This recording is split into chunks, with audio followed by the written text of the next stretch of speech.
Ladies and gentlemen, we are live. This is WeatherBrains, episode number 611, the pre-show, that marvelous, magical time of the program where we share boring personal stories, humorous anecdotes, and occasionally say very outrageous, insensitive, politically incorrect things. Really? So who wants to start it off? I didn't think we were allowed to do that. Don't we have a buzzer for that? We do? Oh, I guess I better be inviting some guests, huh? This could be trouble if we don't.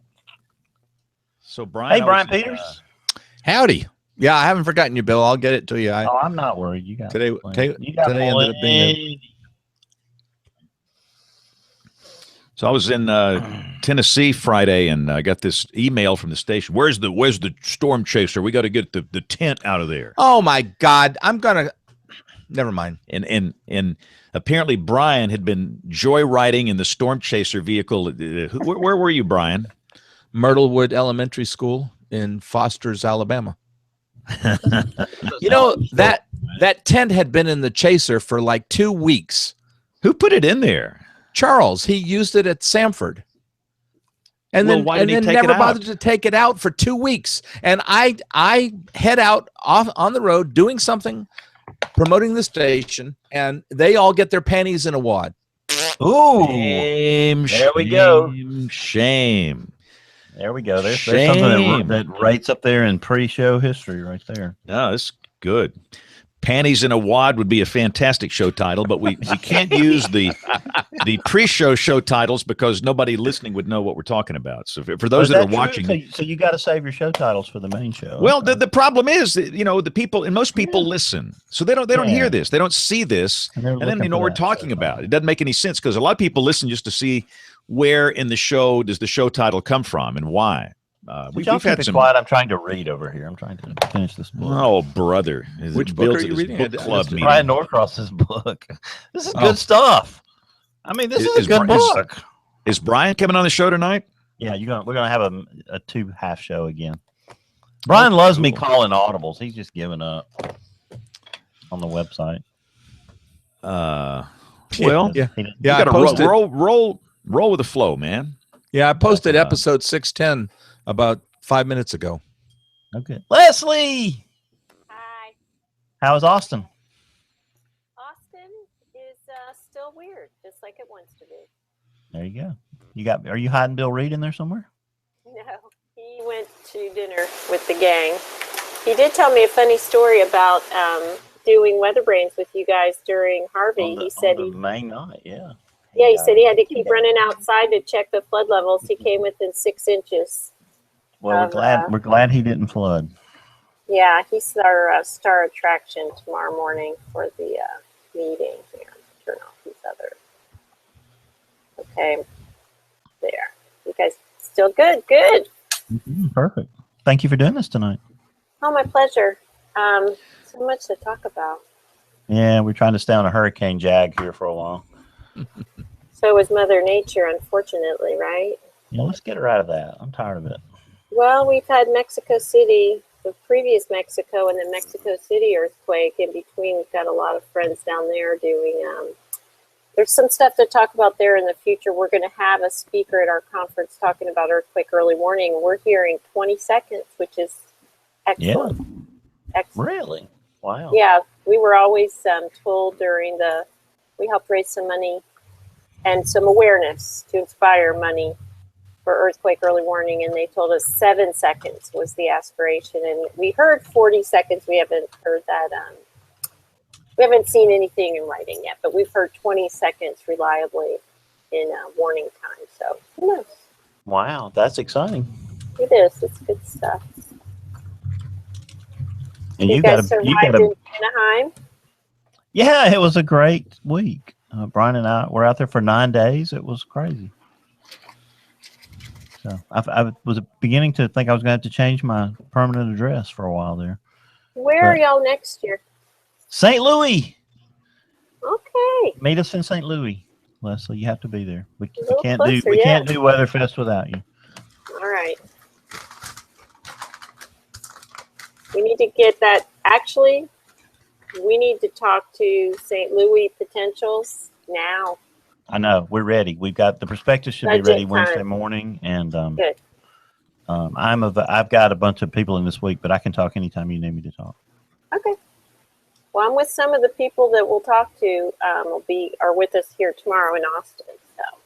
Well, we're going to be at an awesome venue, the St. Louis Science Center. It looks like, and should be a free event again, which just doesn't work as well when it's not free. Yeah. Although it was really a great event in California, there's just not as much interest in the weather, unfortunately. But we had great exhibitors and had a great facility and had a great turnout for the day, and it was a lot of fun. Good. And Janice, I want to. Oh, sorry. Go ahead. I'm sorry, Leslie. I was just ready to go on a rant. Here we go. Okay. So I'm really ticked off at the right wing loons and the left wing loons. I don't even know where to start. Amen. I've been tweeting, focus on the help. And if you can't focus on the help, be silent.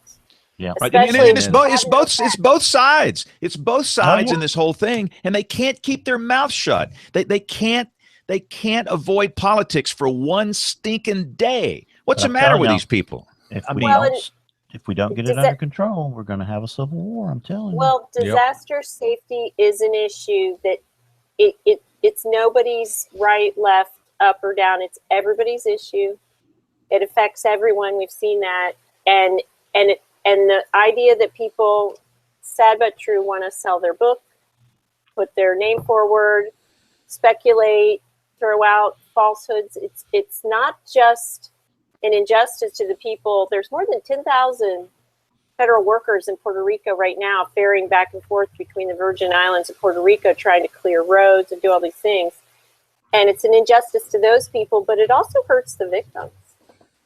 And it hurts them because people get distracted and forget that the best way they can help is to give money and support. And one of the things about Harvey that was so inspiring is just watching the breadth and the outpouring of help, and no stripes, no right, no left, no nothing. Let me just come with my boat and my can of gas and save people. Mm-hmm. And to see us pivot away from that to this other thing that's happening right now. And I really had to sit on my hands because it's so frustrating. And we have a lot of partners. I'm a middle child. We're a lot like Switzerland. We have to be. But I just want to scream at the top of my lungs, if you've got to focus on the help. If you can't do that, then just stay out of it. Because you're not needed and you're making it worse. I choose to think that the large majority of Americans are not in the fringe elements. They're somewhere in the middle. And it's just like there's got to... There's in the media, they give all the attention to the fringe lunatics on both sides, and it's just like, and on top of all that today, guess what else I'm dealing with? Chemtrail loons. I mean, they chemtrails. So I put up a picture yesterday of Cirrus and a couple of contrails, and they have an action team. If they hear a media, they do. I'm not kidding. They have a chemtrail action team. And if a meteorologist posts a picture of cirrus clouds, they jump. They come from all over, and you block them, and it's just like roaches. More come in, and more come in, and it's before you know it, you got like 500 comments over a really nice little sky picture of this cobalt blue sky with cirrus clouds and two contrails, and it's so I am just chemtrails. Oh, and I don't. So I'm going to stop talking before we get in trouble. The only time I can air this out is on.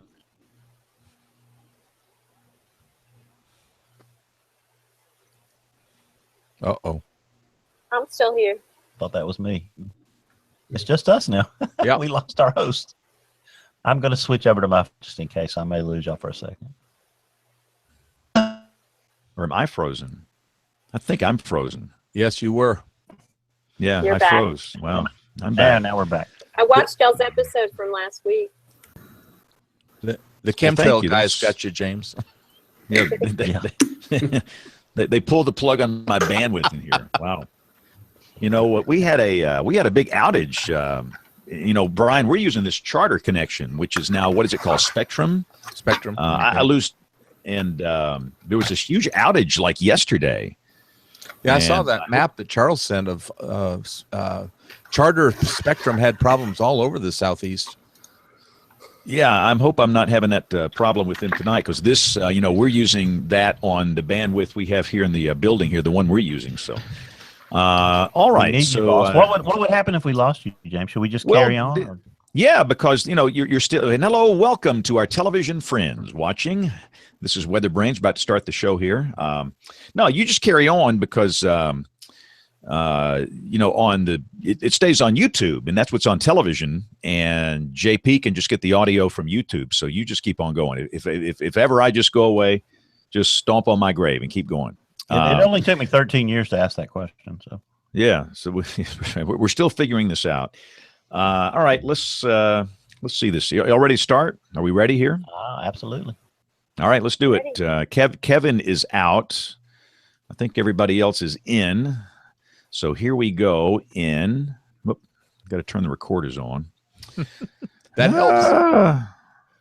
One of these weeks I'm going to forget. The nice thing about the YouTube, you got that backup. All right, here we go in 5, 4, 3, 2, 1. This is WeatherBrains, episode number 611. I've been doing this show a long time. This is for October 2nd, 2017. October is my very, very favorite month of the year. Brian Peters, do you like the month of October? I love the month of October for numerous reasons. One of which is it's turning colder. The other one is it's my birth month. Ooh. So how many birthdays have you celebrated in your life? A number of them, yes. A number of them. Okay. So we've got Rick Smith in Oklahoma. So Rick, I'm looking at the maps here, and I'm seeing some 90s close by, and then I'm seeing the snow in the Rockies. Where are you in all of this air mass battle out there? We're in the mid to upper 80s today, and a little bit cooler tomorrow, and then we're going to have some rain come in and fronts and fall weather returns. We had a nice, cool, wet week last week, and kind of getting back into a little taste of summer. So no 90s here. We're going to keep those pushed down to the south. But yeah, I mean, the snow's not far away. Yeah, the pictures are just stunning. I've seen some images coming out of places like Aspen, Colorado today that were just so nice. So winter is coming. Aubrey or Bannerwitz, I bet you the color, your Twitter feed is my favorite thing to watch. It's like a Valium sandwich or something. It calms me down. It's soothing. You have the most amazing fall pictures on your feed. It's like awesome. Thank you. Can you see this one that I'm sharing? Yes. So this is from Jen Johnson, and her and another photographer, Larry Brown, usually head up into West Virginia this time of the year to get some of the best colors, and they're turning a little early. On the far, I think it's on your left-hand side, unless it's backwards here, but you should see the one-sided pine tree, and that's our one-sided spruce up on the highest elevations, and of course that's thanks to our prevailing northwesterly wind. So that is just awesome. Very cool. And yeah, it's beautiful. It's already peaked in areas above 4,000 feet. Elsewhere, it's still spotty, but we need a little bit of rain. If you guys can send some our way, we've just got dominating high pressure that's going to sit in place for the next week. Yeah, it's a little dry down here too. But then again, for us, this is a dry time of the year. But Bill Murray, would you please bring in our special guest? Because if you don't, she might run away. Well, I don't know. We need some little housekeeping here, James, because I don't know that Kim knows she gets an invite in Hangouts now from you. So, Kim, look for that each week, because James is inviting you now. So I stopped emailing you links, but I will. But thank you for reminding me. So we've got Kim Klockow, our newest permanent panelist, joining us tonight from Norman, Oklahoma. Probably not very far from Rick, I bet. Yeah, Rick, are you at home this time, or are you in the Weather Center? Yeah, I'm at home this time, so you aren't adjacent offices or anything like that. But we're it's not nice just down on the lower floor. So what's news in the Klockow world, Kim?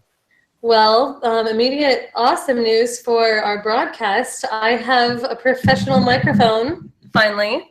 So I'm very pleased to have gotten one of those for y'all. In other world news, I think that this is public knowledge now. There's going to be a Harvey service assessment, and I'm very excited that I get to contribute to that as a social science consultant. That's fantastic. So what are some of the things you'll be doing in coming weeks? Right now, the team is, so we've just received our finalized charter. So that's the list of all the questions that we're going to be addressing.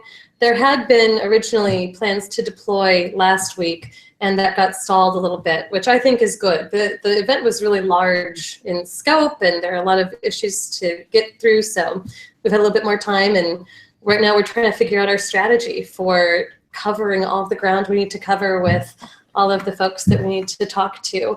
And I'm just honored to join, the legion of people, many people who've been on this show who've gotten to help the Weather Service in doing these assessments. I think they're very important. Can you share the burning question that you're just dying to find out the answer to?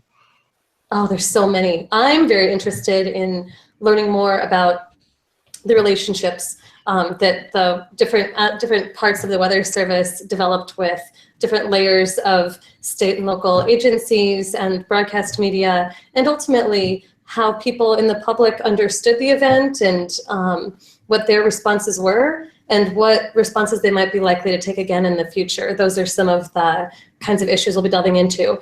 One of the specific areas of inquiry in our charter is to look at how some places were getting just inundated with weather warnings.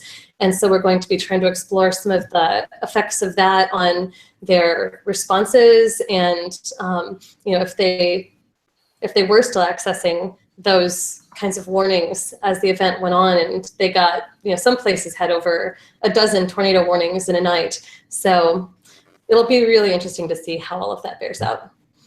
Well, that's outstanding. And tonight we're joined by our old friend and the president and CEO of the Federal Alliance of Safe Homes, Leslie Chapman Henderson. 5 weeks ago tonight, we were sitting here nervously watching the water lap at Bill Reed's front doorstep, and hoping he would make it through. And I think he came within 6 inches, and he's there where you are this week for a conference in Austin. But we were supposed to have you that night, and you graciously deferred for a few weeks. So we're glad to have you tonight as we continue to talk way too much about hurricanes. Oh, thanks. We're here in Austin for the annual meeting of the Texas State Collaborative, of which Bill is a member. And our agenda has shifted a little bit because, as you can imagine, we have a lot of teams and engineering teams and other partners coming in tomorrow to show us building investigations, failures, successes, etc. from Harvey. And we had another success here in Texas this past year. We helped inspire a law change which will allow Texas counties to have residential building codes and enforce them. Texas, we've studied it for about 5 years, and the building code system here is a bit of a quilt. Some of the patches really nice in the cities, in particular in the Metroplex, but other places like the counties have had some without any building code whatsoever being enforced for residential structures, and I think we're paying for it. So we're going to have a great agenda tomorrow. We're going to start off with Bill sharing his experience from League City during Harvey, and you're right, it was 6 inches that came within at the closest call. But he's in League City, which is, his neighborhood is newer, and they were elevated a little higher than some of his friends and golf partners over in Dickinson, where they were not. And one of his friends lost his home, and there's been a lot of loss here. I think that's the thing that's happening right now is, I think a lot of topics move so quickly, people have moved on. We were in Florida last week in Tampa, and people think, well, you know, they dodged a bullet in Tampa, but they've still got 7,500 people out of work. There's debris everywhere all over Florida because there aren't enough contractors to go around. So there's a lot going on, and it's going to have a long tail. So it really seems like the lack of skilled building trades and people entering that part of the construction industry is really a problem when you have big events like this, Leslie. And how much is that playing a role in the recovery process? Well, it's too soon to say, but there's some interesting things here because we, you know, opportunities come out of problems like that. There's Europe and other places in the world have been a lot faster to adopt some of the more efficient building practices to do with modular and some other technologies. And part of that was just, we hate change as a society, and the lack of skilled labor is opening up opportunities to speed some of those innovations to market. So in July, we were in Michigan in a plant. They're printing with 3D printers components of homes now. And when you make those elements in that kind of setting or in a factory setting and assemble them on site, you actually get a much stronger house. So it's going to be very interesting to see if we build it back the same old way. To your point with labor shortage and such, we may not have that option anyway. So we're going to be looking at more innovative techniques to get scale on the rebuilding. And it's going to look a little different depending on whether you're rebuilding for Harvey, depending on the part of Florida, obviously Puerto Rico, the U.S. Virgin Islands, and just, the spread of places that have suffered so terribly. And we're part of a team that FEMA coordinates looking at designing. You were talking about social science investigations. We go out as part of the building science investigations, and all of these efforts are just getting ramped up. Every time we get close to ramping up, then, we were getting ready for the post-Irma, and then Maria came along. So it's been an extraordinary time. So talk about Puerto Rico, the most recent of the hurricane disasters. Leslie, it seems like I guess the truth, you see both sides of the spectrum in the news media and the political side of it. I guess the truth is somewhere in the middle, but, separate fact from fiction for us. Well, we have a new call to arms, and it's focus on the health. And this politicization of this issue just needs to stop, because it's not just wrong, and the facts that are not facts, that people are throwing out suppositions and giving opinions on top of information that they don't have, is hurting people. There are more than 10,000 federal workers from all kinds of agencies, from the military to FEMA, the SBA, and other agencies coming together to help the U.S. Virgin Islands and Puerto Rico, and they're getting things done incredibly quickly. But for all of the roadways that are cleared, 3,000 more requests come in. You've got mudslides, roads down, power, water shortages, power plants, airports, air traffic control, hospitals, medicine, and this all superimposed on an island that was already, suffering. We actually had teams in Puerto Rico in the beginning of August doing workshops for FEMA, for Ready Business. So everything that can be done, that is humanly possible to be done, is getting done. But there is a reason that is called a disaster. And I think that's what we've forgotten. When people call a Maria or an Irma or, these landfalling hurricanes a catastrophe, that's an appropriate label. They are catastrophes. Everything breaks, and then we do our best to come back. So we just want everyone to focus on the help, be factual, be supportive, and just turn down the noise, because it's hurting the victims even more, we think. That's good advice. James Spann, I see a vein popping out of the side of your head there about this issue. I'm trying to keep my mouth shut and let y'all carry on a civil conversation here. But I can say amen. That's all I'll say. Amen. That's good. All right. So, Leslie, go back for a minute, to Texas, and you mentioned building codes, and they're a mishmash of situations. Compare that with South Florida now, how things have improved there over the past, or haven't improved. I don't know. I guess that they improved after Andrew, but talk about the importance of those. Well, it's actually kind of interesting. Our group was formed out of the Hurricane Andrew era as a committee of volunteers, and kind of like you guys. But we came together to address things like building codes and inconsistencies. And Florida right now has the best high wind code in the nation. But they recently changed the law. We were very vocal in opposition to changing the system, because up until this summer, Florida, the reason they have the best code is because they had compulsory on-time updates of the most current model code. Now Florida, moving forward, has the maybe we will, maybe we won't voluntary system of adoption. And we know from the past, because we're all students of history, that when regulations are optional, they tend to become invisible. And building regulations are necessary because the marketplace isn't present when the house is built to make free choices. You know, this is actually one really strong example of exactly where we need government to be present to make sure homes and structures are built well.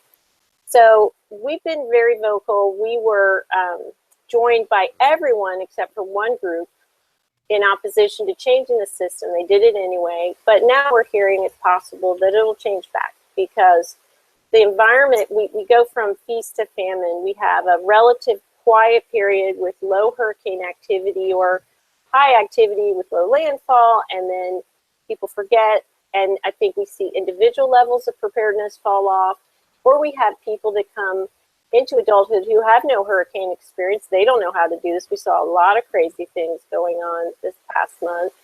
When we have public officials who think, we don't need, the building codes to be that strong. So we're hoping in the post-Irma efforts by the Florida legislature that they'll reconsider the system change they made, and you've seen a lot of press about it. What's kind of interesting is now people are talking about how well the codes performed, but technically the Irma experience in Florida and Harvey, except for Rockport, those were not technically design wind events. Those were not code tests. Right. They didn't stress test the code, but anytime someone talks about the codes working well, we're happy to see that because they do work well. And they are necessary. They are minimum legal standards, not aspirational goals. So if your house is not built to a current model code, you have fallen behind. And that's sometimes a tough sell to make. I don't think it'll be that tough to sell in the moving forward time because we know that we have to make progress with how we build. But the losses, we were told this week, we're getting ready for our annual conference, and we were meeting with our panelists, and one of the modelers told us that the insured losses alone for Maria and Puerto Rico are looking between $40 and $80 billion. So those are the non-public, privately insured losses, and that's just that one island. So we're talking Texas, Florida, Puerto Rico, the Virgin Islands. I mean, these costs, I think, and it's a little too soon to know. We're still kind of going through all these events. It's a little early to understand what the big outcome is from all this disaster activity. I'm getting this sense, and I'm trying to write something right now for an address I have to give in November, but my sense is that these issues are now going to take center stage, if for no other reason, the cost. When the idea of a tax cut is affected by the level of disaster expense, when the GAO has come out and they're coming to speak at our conference, and they've said, listen, we can't afford to keep doing it the same way we're doing, which is to let buildings be built willy-nilly any different way, and then the taxpayers pay. And then we build them back the same way, and then the taxpayers pay again. We don't have that much money to do that. And these events coming at this time, I think, are going to bring all these issues to the forefront. And hopefully, if we can focus on the help and stick together, we can point out the strategies, starting with the individual level of preparedness through to better building codes. Maybe we can have a breakthrough this time and not just build, destroy, rebuild it the same way, and then pay all over again, because it's nonsense, and we just can't do it anymore. So a typical homeowner in South Florida that's within so many miles of the beach, what can they withstand according to that code, Leslie, in terms of a hurricane? What category, what winds, what et cetera? Well, in any given year, it's 2% is new construction. So we've got a lot of legacy structures. And that's actually something we were talking with Bill about today. You can't be that precise. And that's what our evacuation problem was about with Irma. People left because some said, well, you don't have to leave for high wind, but how do you delineate? If you're built to the current model code down there, starting with flood elevation on the coast and setting all that aside for high wind, you should be able to withstand a Cat 3 or arguably a Cat 4 if your individual home was built and building code was enforced right. So there's so many caveats. You know, we generally like to say, you know, run from the water and hunker down in the wind. But that's still a little subjective. So we're not, you know, I know there were the evacuation from Florida, people talked about long lines and long waits, but overall, it was a very orderly evacuation. And some people who left, they didn't leave because they were scared of the wind. And a lot of conjecture about that is out there saying you shouldn't be scared of the wind, you should be fine. Well, you should be. But a lot of people left because they didn't want to be hot in the power outage, which they knew was a certainty. And the certainty was true. The power outages came. So we have so much work to do, from social science to, you know, the building science. And then we have to take all of that and we have to say, okay, what's got to be different here? Our focus is, you know, building codes are developed as models at the national level. It's a $9 million a year process. It's everybody together, it's consensus based, and everybody works out what that model looks like. But it's only as good as the local or state, in some cases, but mostly local decision making on whether or not to have a code. And there are no strings attached. So not to pick on you guys, but Alabama has primarily a voluntary residential building code, but there's no consequences to that. So if you get hit with a big disaster, all the federal dollars come in, and there's no incentive whatsoever to change that.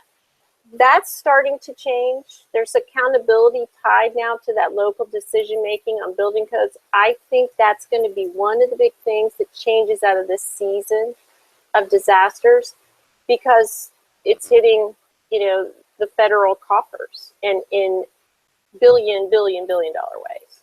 So in what ways would they hold those local agencies accountable, Leslie? Well, there are two new FEMA policies that came out last September, and they're kind of subtle, but they're going to come into the frame right now and already are. And what they say is, okay, Mr.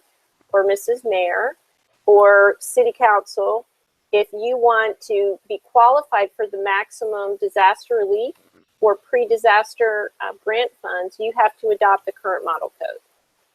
So, and it's ironic if you look at places, and we'll have these numbers tomorrow at the meeting here in Texas, but Texas is a place that has drawn down some of the largest disaster relief, yet they had this kind of patchwork system of building codes, and they've had areas of the codes where, even worse, they suspend the code after the disaster because they think it makes it too hard to build back.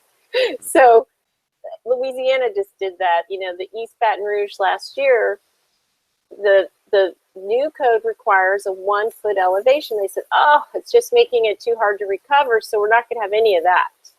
So you're putting houses back in East Baton Rouge, right down there, lower than the base flood elevation that's expected, and they're going to flood again, right?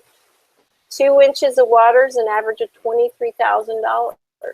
A foot of freeboard could solve a lot of ills. So I think what's going to change, what we're certainly pushing for, is a linkage there.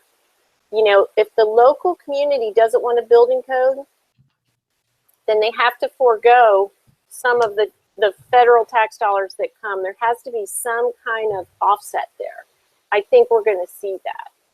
And then there's the whole individual preparedness side. We heard some people, it's almost like, and I'd like to hear what you guys say about this. People say, oh, I got ready, I did all these things, I bought all this water, and I didn't get hit by a hurricane. Sounds like they're disappointed or mad, because I think our precision in meteorology has people a little spoiled. They have a false expectation that you guys can just guide them right to that perfect answer, and then they go, I didn't get hit, right? I wasn't hit at all. And great, you know. Yeah. Count your lucky stars. You're going to, you know, it's almost like the American public expects perfection in forecasts to the point where they want that hurricane forecast to tell them exactly, you know, what is and isn't going to happen. And when there's a last minute wobble, I live in Tallahassee, we were at one point looking kind of like we were going to get the bad side of Irma, and then we got a wobble. We went to the west side, and we were very fortunate. We really just had a tropical storm. It was really just squally weather. Of course, we still lost power. But that's a big problem with the public. And that's something I think we're all going to have to tackle together. And then we all have to get back to this place we talked about, just always having keeping your gas tank full. You know, don't let it get below 3/4 of a tank. Have a little bit of cash stashed somewhere. Have some non-perishable foods. Always have a game plan for whatever kind of disaster is coming, so you don't have to join this kind of melee of running to the store, and then people want to bring back their bottled water. And we heard that last week. They're returning the bottled water, and we said, wait a minute, the season's not over. Yeah. You know, you may still need that. So we've got so much work to do. I just hope that if anything good comes out of all this loss of life and the injuries and the financial losses and you know, poor Puerto Rico, it's so bad there, that it's going to have to be some kind of change, because the way we're doing it now is just not good enough. And if we can get it right, there are so many advantages, and we anyone who's ever been through this knows it's not just, you don't only do the preparedness because you expect to be hit. You do it because then you're not terrified. You know, you're not stressed. Your children aren't afraid. They understand that it's going to be peanut butter and jelly for a while, and it's okay. And you've taken steps. You know, we had college students with us because we're right there in Tallahassee at FSU. So we had some music students, and their parents were calling and grandparents were calling us during Irma, because at that one point it looked really bad for us. And I said, well, we have a tornado safe room. And, you know, I just kind of have to overachieve on these things, because we're not allowed to have a house, you know, that doesn't survive. So we have a tornado safe room. It's certified. The door frame is tested, Texas Tech and the whole thing. But I was talking to parents all over the country, and even talked to one girl's grandmother about, you know, we wouldn't be here if we weren't confident that we could get in that room with the dog, you know, whatever we need to do, and be safe. And there's incredible power and value to that. And I think if we can start translating, families to start understanding that's what you want to go for, and it's not that hard to attain. You know, it's not that hard to attain. But to be without a building code at all, or to not have any preps, or, you know, we've just got a lot. I think what happens, maybe in the choir, we all get pretty comfortable with our level of knowledge and understanding, and we forget that this is new to so many people. Something like 1,200 people a day move to Florida, and they don't know anything about hurricanes. So we have to just keep beating the drum, and then turn it into something that is almost without a season. You should always have some of those fundamentals around your house, because the power could go out for any reason, right? It doesn't just have to be a hurricane. Right. So and then, of course, go ahead. I'm sorry, go ahead, Leslie. Finish. No, I was just going to say, I can't really talk about the floods with the hurricane without talking about flood insurance, too. Right. That was the other That was my question.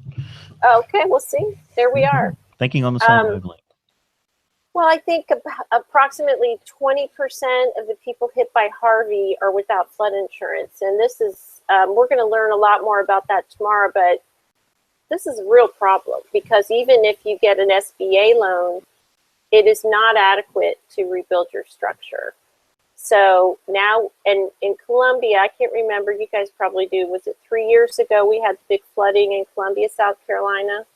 With Joaquin and all that? Yeah, so a lot of those homes, I'm worried that those homes are going to be, you know, what they suffered is going to happen here in Texas. A lot of those homeowners had no flood insurance. They did not have funds to rebuild, and they lost their homes. They ended up in foreclosure, and they were blighted. Unclear yet what's going to happen here with the homes that are uninsured. Now, the good news story inside that back to my theme, focus on the health, the faith-based community and the volunteer community will be an extraordinary benefit to those that are without flood insurance. And they've already been here from all over the country doing mucking out houses and stripping out the wet drywall and helping with that. And they really are the best hope in some cases for people that have no financial backing through insurance. So that's going to be good, but there's still a bigger question around Houston, where, you know, there's easily just 100,000 homes potentially in this kind of affected, either dealing with this immediate flood, but now know they're in a newfound definition of, I live in a flood zone, but I didn't know it, and I didn't have insurance, and so what do I do now? So they've got big policy questions to answer here in Texas about, you know, those homes are already built. So it's not like, are they going to relocate them? The average cost of doing that is what, 100,000 to 150 to elevate a home and then a buyout. I mean, it just boils down to expense, and a lot of it. So is there any chance, Leslie, it just occurs to me that, you know, we've got to expand the base in the National Flood Insurance Program. Could you expand to the 500-year floodplain or something even worse? Is there any move toward that at all? Well, I think that there are those, Bill Reed being one, who has advocated for that for a long time. And I think that we just have to almost, I think people inside that community would say yes. Right now, I don't know. One of the things we tell people is that the flood maps, there's a couple things to bear in mind there. One is that's an insurance map, and it's also obsolete nearly the moment that it's published because you can't keep up.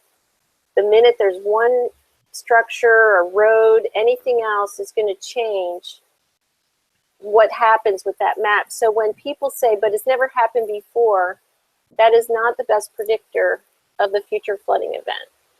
And it sounds kind of, you know, contrite to say, you know, where it rains, it can flood, but that's exactly right.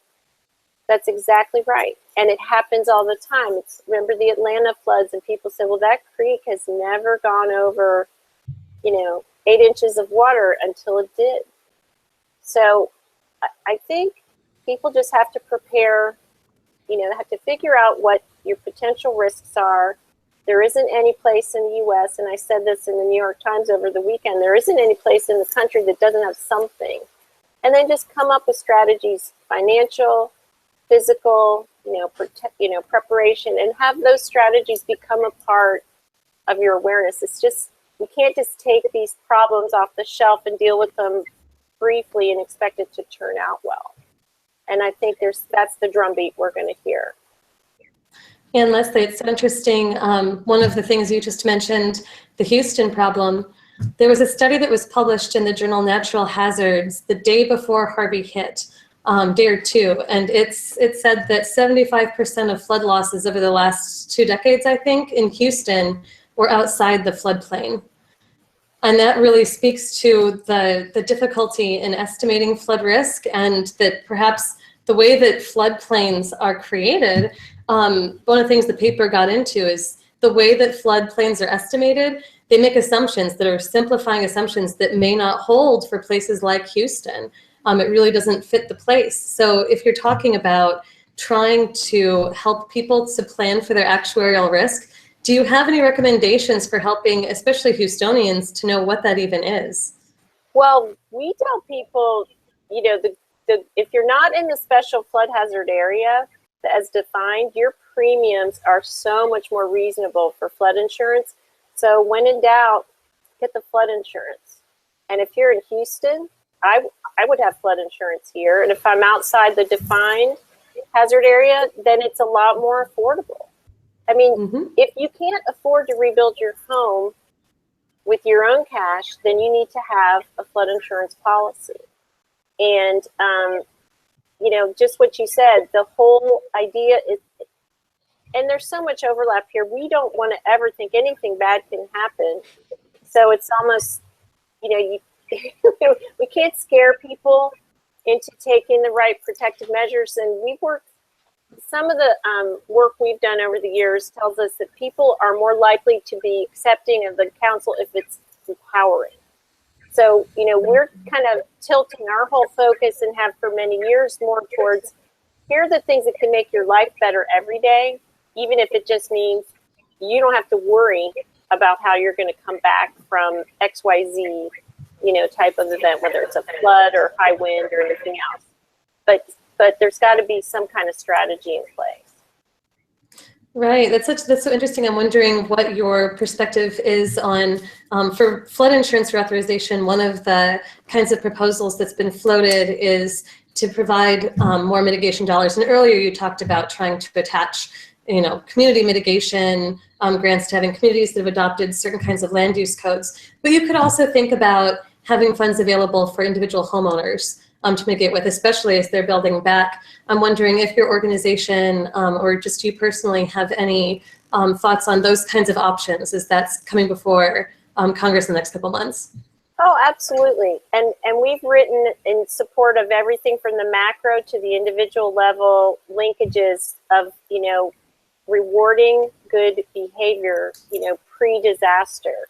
And that's why we like the policy direction that FEMA has been going into with aligning, the carrot with, the better building code. And it's not just building codes, it's a host of different things, building codes and other types of community level mitigation. There's one of the challenges is that insurance is only there to put you back where you started. So you have this little opportunity for resilience. It's just a little delta more than what you're entitled to financially. So we've done some projects before where we put a resilience fund in place, and there's some bonds out there and things, different instruments now to try to, close that resilience gap is what we consider it. So in Texas, in Florida, in islands, one of the big opportunities is, okay, so take the insurance proceeds or whatever they are that you're entitled to and get back to, base. And then let's look at channeling the goodwill dollars or the other kinds of capital into getting to that resilience, which is the next little hop above it, whether it means, a better roof or an elevated home.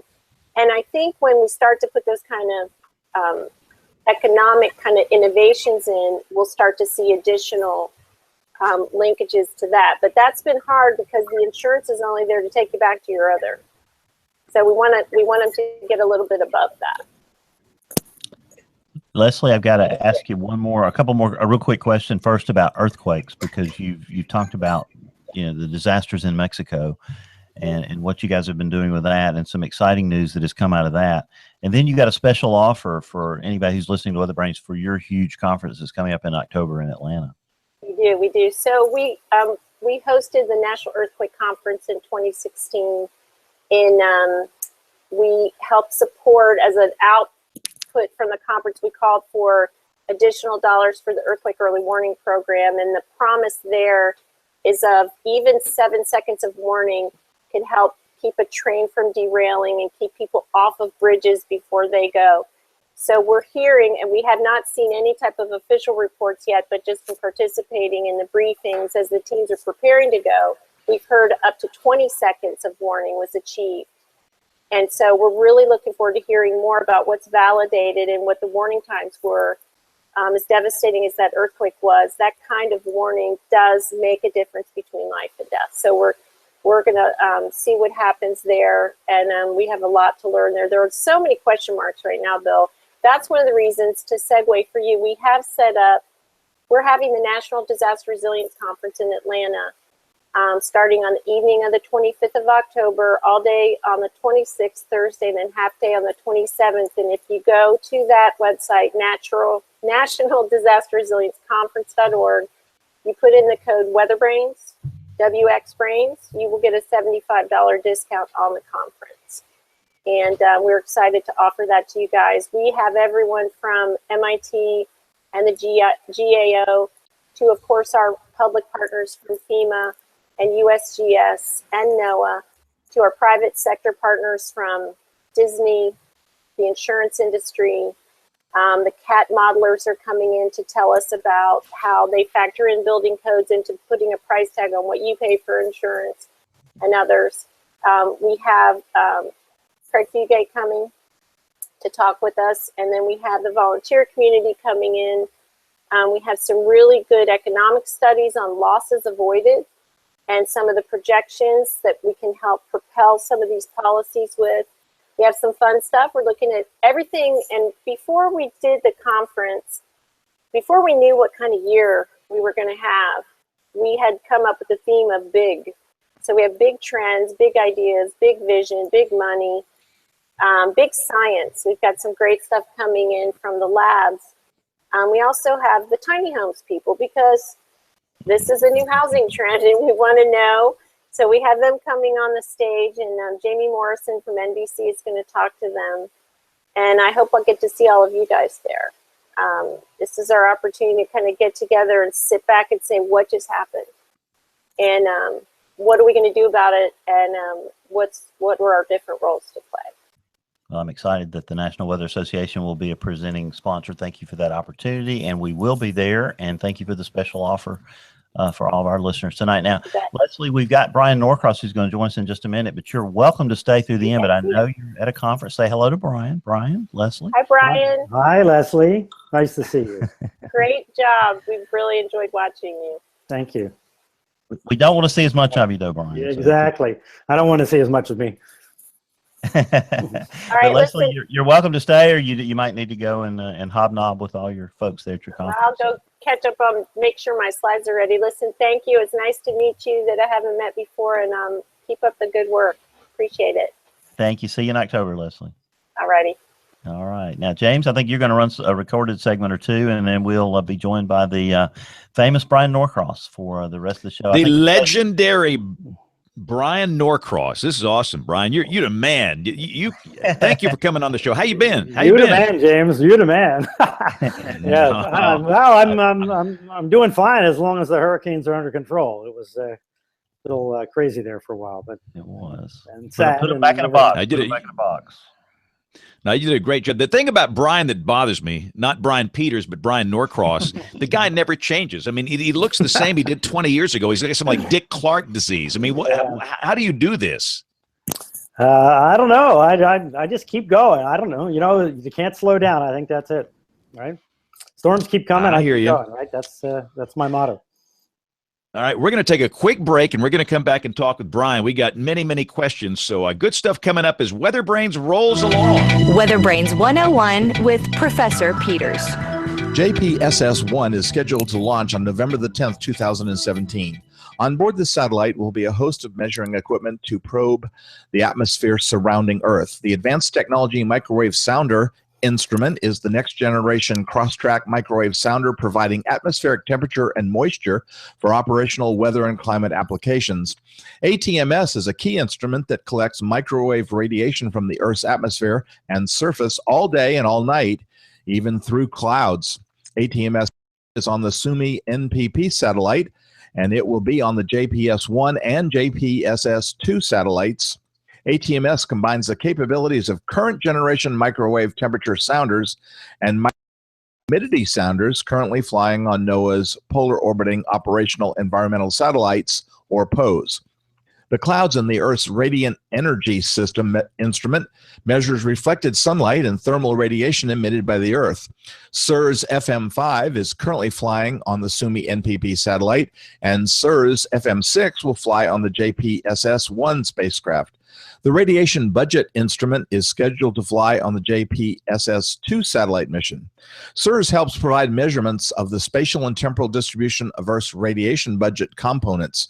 This further develops a quantitative understanding of the links between the Earth's radiation budget and the properties of the atmosphere and the surface that define it. The cross-track infrared sounder instrument is the first in a series of advanced operational sounders that provides more accurate, detailed atmospheric temperature and moisture observations for weather and climate applications. The Advanced Ozone Mapping and Profiler Suite tracks the health of the ozone layer and measures the concentration of ozone in the Earth's atmosphere. And finally, the Visible Infrared Imaging Radiometer Suite, or VIRS. That instrument collects visible and infrared imagery and global observations of land, atmosphere, cryosphere, and oceans. So you can tell that there's a tremendous amount of atmospheric data that will be collected via JPSS-1. If you have a weather question, drop an email to question@weatherbrains.com. Looking beyond the atmosphere, here's Tony Rice with your Astronomy Outlook. Venus and Mars can be found in the morning sky before sunup throughout the month of October, but they're worth looking for in particular this week. Venus and Mars will reach conjunction on October 5th when the pair appear slightly less than a quarter degree apart in the pre-dawn sky. That's so close that bright Venus will outshine the dimmer, redder Mars. But tomorrow morning, I want you to look low on the eastern horizon about an hour before sunrise. Venus won't be hard to spot, and you should just be able to make out Mars just below, even in suburban skies. It's worth getting up a little early a time or two this week to watch Venus and Mars dance, but more importantly to see, with your own bleary eyes, a little demonstration of how the solar system works. Over the coming week, Venus will descend towards the horizon while Mars ascends. They'll pass each other on October 5th and continue to draw away, but at an interesting angle that tells us a little bit about how our solar system operates. The two planets will take a path through the sky that forms a very flat X. This is because, while all planets follow roughly the same line through the sky, the ecliptic, each planet's orbit is slightly tilted away from that ecliptic and from each other. The inclination of Mars and Venus to each other's orbital planes is about 2 degrees. This isn't something you'd normally notice, but this week, as the two pass each other, it becomes apparent in the morning sky. That's your Astronomy Outlook. Follow me at RTP Hokie for more spacey stuff like this.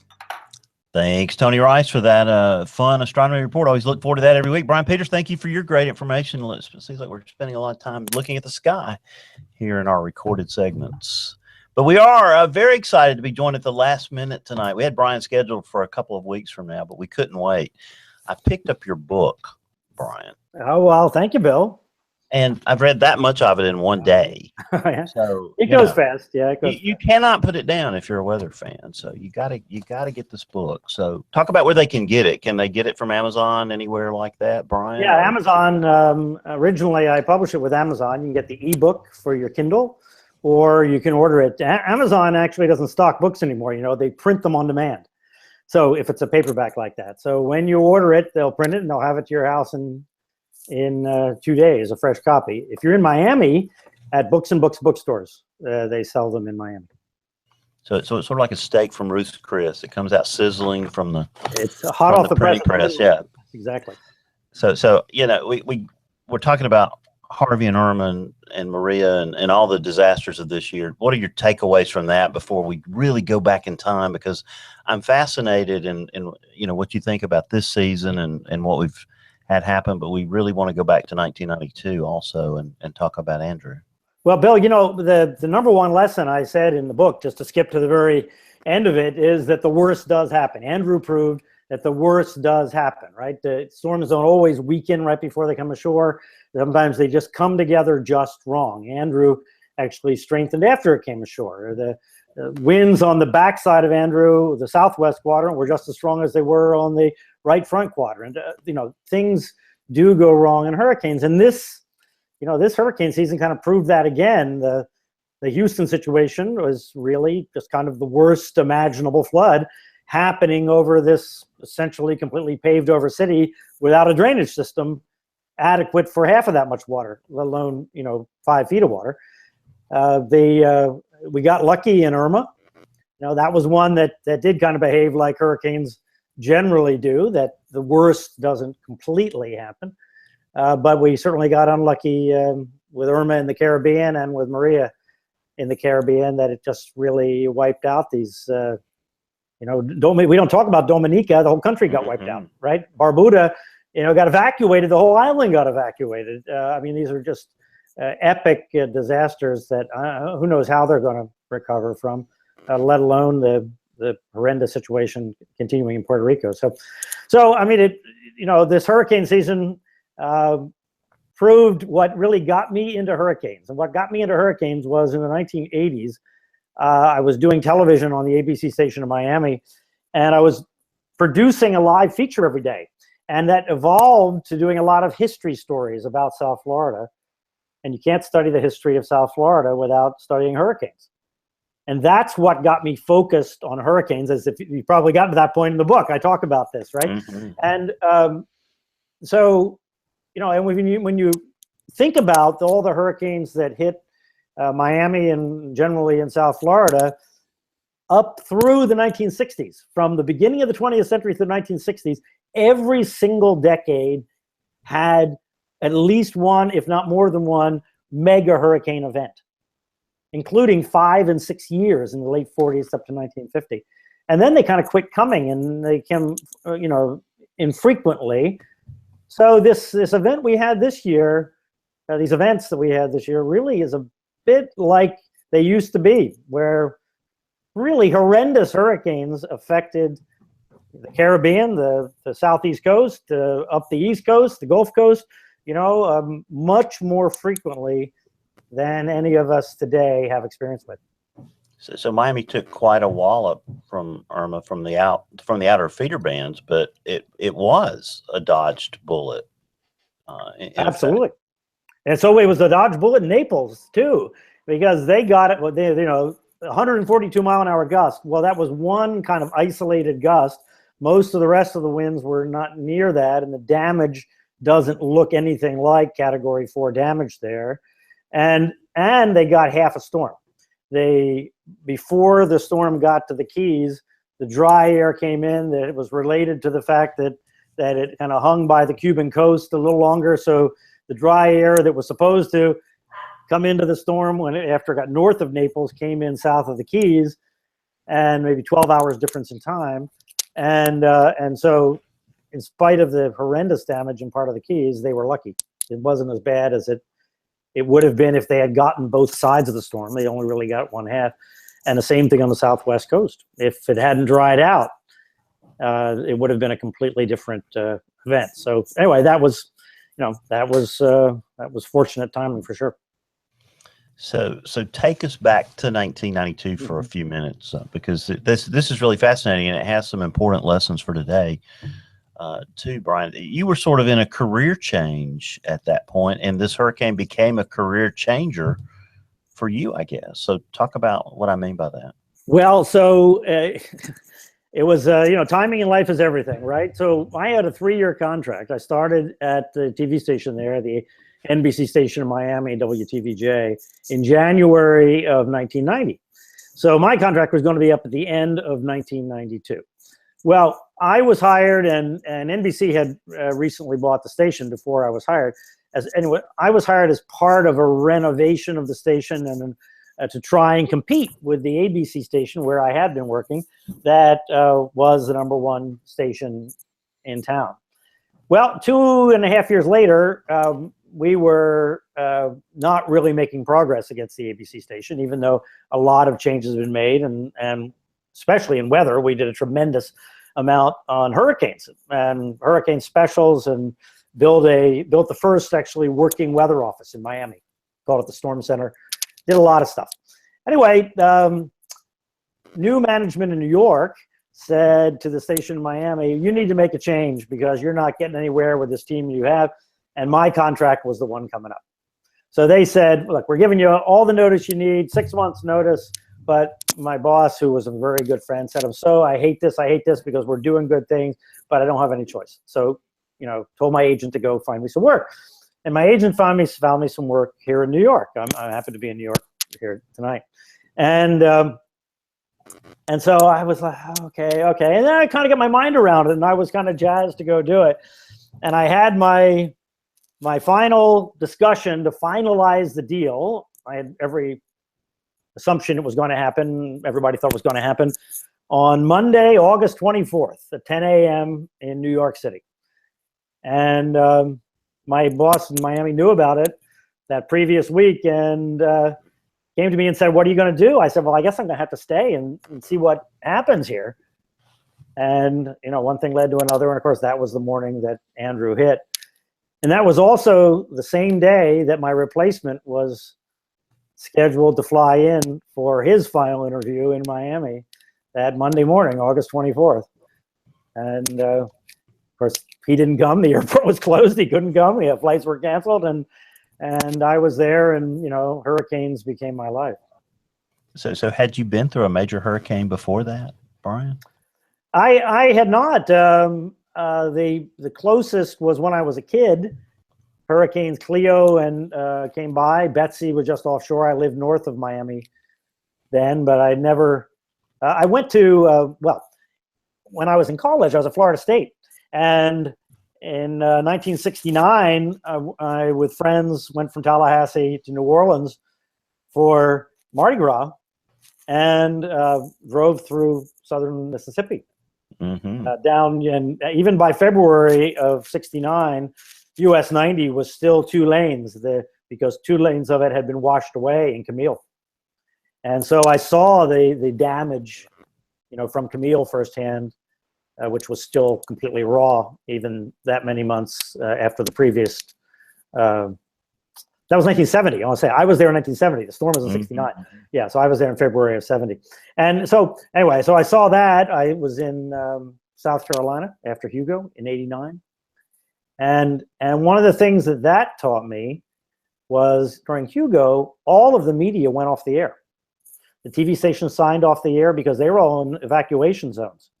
And in fact, it's on YouTube. You can see them all signing off. It's kind of crazy. You think about it today. But the radio stations didn't stay on the air either. They couldn't stay on. So one of the things that I really worked hard on, which I talk a lot about in the book, was being sure that we were going to be able to stay on even if a significant hurricane, we had backup systems, and we ended up using every backup system there was. So you were in the right place at the right time with the right thoughts about preparation. For sure. Yeah, that was the most important lesson, I think, besides the worst does happen, is the preparation works. I mean, I'm here talking to you today because we did things that no TV station had done before, and we needed all of them, and and it worked. It worked for us, and it worked for South Florida. So take us back to Friday, August 21st, when the forecast was still in question. The other TV stations were not really hitting this hard, and you made the bold decision to really push it hard on the 5 o'clock news. Yeah, so it was. Here's what was really different then. There was no internet in 1992, so at the TV stations we did not get spaghetti models. All we got from the Hurricane Center was essentially the advisory package. So we had back then, if you remember, it was called the intergovernmental, right? The intergovernmental discussion. Today, the forecast discussion, right? And it was quite technical back then. It was more technical back then than it is today, actually. And so that was how we knew what the computer models were saying, was because they would talk about it in the discussion. And the discussions back then weren't as long as they are today, by the way. But we did have a die fax machine, which for you youngsters was this incredibly annoying printer that printed on this moist paper. It worked like a snail, and these maps would ooze out of the printer. So we did get the AVN model. The AVN model today is called the GFS, and if you look at spaghetti plots, it still says AVNI on the spaghetti plots, but that's a legacy name. And so the AVN was newly updated to 5 days. It had been really improved not long before then, and I was using the AVN every day to make my Miami forecast. But all we got were 500 millibar maps. All we got was the middle of the atmosphere, and by today's standards, very low resolution, where you could kind of see where the highs were, where the jet stream probably was, where the steering generally would be for a tropical system. But it was very general. So that Friday afternoon, the spaghetti plots were all showing that Andrew would be well east of the Bahamas through the weekend. And the Hurricane Center's forecast was reflecting that. And in fact, they let the emergency managers know, don't worry about it for the weekend, but check in with us on Sunday. Well, when the AVN came in that afternoon, only thing I was looking for was the strength of the ridge over North Carolina. And I saw that ridge was actually increasing each day, and it was up to a 594 closed isobar. So it was higher than 594 was all I really knew. And I thought, if that really happens, this is for Monday. This is looking ahead to Monday. This is a 3-day forecast. So I said, if that really happens, this storm is not turning north, and it's likely to speed up. So we could be talking about a threat in Florida. I wasn't talking about South Florida. I was just talking about in Florida early in the week. So we might have to get prepared over the weekend, start preparation over the weekend. So I just thought, it's just because it's Friday. Remember, back then people didn't have cell phones. So, people tuned out. They went to the Keys. They went on their boat. They didn't pay attention over the weekend a lot of times, especially in South Florida last weekend in summer. And I thought, we better make a deal out of this to be sure that everybody knows that there's just a potential threat to the state. So I went to my news director and I said, I think we need to make a deal out of this. Of course, this was our thing. Hurricanes was our thing at the TV station then. And we did. We ran some hurricane preparedness stuff. I explained what I thought might be happening with the high pressure and why I was just a little concerned that the storm was not going to turn to the north like they had for so many years. It had been 27 years since a significant storm affected South Florida, even though David came close in 79, but it ended up being a miss by anybody's standard. So we did that Friday afternoon. So I get all kinds of credit for being the first one to forecast, Hurricane Andrew to come to Miami, which I didn't do on Friday at all. I just said, don't tune out over the weekend. Be sure you're aware of what's going on. And then in fairness, in the end, it didn't make any difference. In the end, by Saturday, there was awareness. By Saturday night, everybody was on board. Sunday was preparation day. By Sunday night, 6 or 8 hours before the storm, the roads were clear. Everybody did what they thought they could do or needed to do. As it turned out, nobody was prepared for what actually happened. But so what happened that Friday was inconsequential, except for the fact it sort of set a philosophy in motion that I've used to this day, that you don't say, don't worry about it until you're sure you don't have to worry about it. And as time is getting close, if it might be a threat, then you got to, make people aware that there is a possibility. We're not going to oversell it, but we're not going to undersell it either, that storms can still surprise us. In fact, we have this coming weekend. This may be a short fuse event if something comes out of the Caribbean. It could be another very short fuse situation, even though it doesn't look like it would be terribly strong, but can't be sure. So talk about having a different message than the Hurricane Center on that Friday afternoon. How did that make you feel, Brian? And what was it like working with Bob Sheets, because he obviously is a legend? Yeah. So at the time, because the Hurricane Center didn't have the profile that it does today, even though part of my planning for hurricane coverage was to include them as a major part, and we actually installed a microwave dish on the side of the Hurricane Center building so that we could have a dedicated video feed from the Hurricane Center, which we used extensively in the Hurricane Andrew coverage. So, the difference then and now was that hurricane warnings and watches were very important, were the most important thing. That on that Friday, we weren't under a watch, so it wasn't like there was a high-profile forecast, and people didn't have the internet, so you couldn't look up on the internet and see what the Hurricane Center forecast was. It was only what you saw on television. And for Andrew, I rolled out the pre-cone, which was these arced lines for the 3 time periods, 24, 48, and 72 hours. The first time that I used that, and I developed that over the previous 6 months or so with a guy who formerly worked at the Hurricane Center. And so I didn't feel at that time that I was doing anything that was contrary to them, because all I was really doing is admitting the fact that we didn't know exactly where it was going to happen, but the Hurricane Center would have said that anyway. Nobody really thought that we could forecast hurricanes 3 days in advance at that time. In fact, I think people think that we can do better today than we really can do 3 days in advance. So it wasn't a sense like we would think of it today of going against anything that they were saying. The watch didn't come out until the next day, till Saturday afternoon. And so you turn to Saturday night, and a piece of advice that's still salient today that you don't hear enough is prepare for one category higher than what you're dealing with.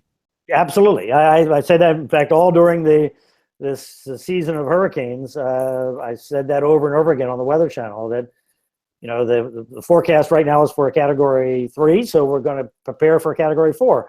When the forecast was a 4, that means we got to be in absolute full preparation, every step that can be taken to be ready for a hurricane. We need to do that, because that's, we're dealing with the best that we can do with modern science, and that's the rule.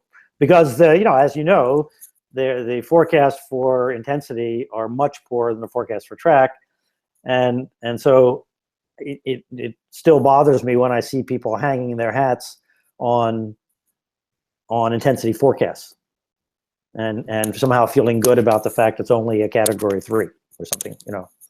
Now, I think you mentioned in the book that no category 4 hurricane had ever hit a major American city at that point. Right.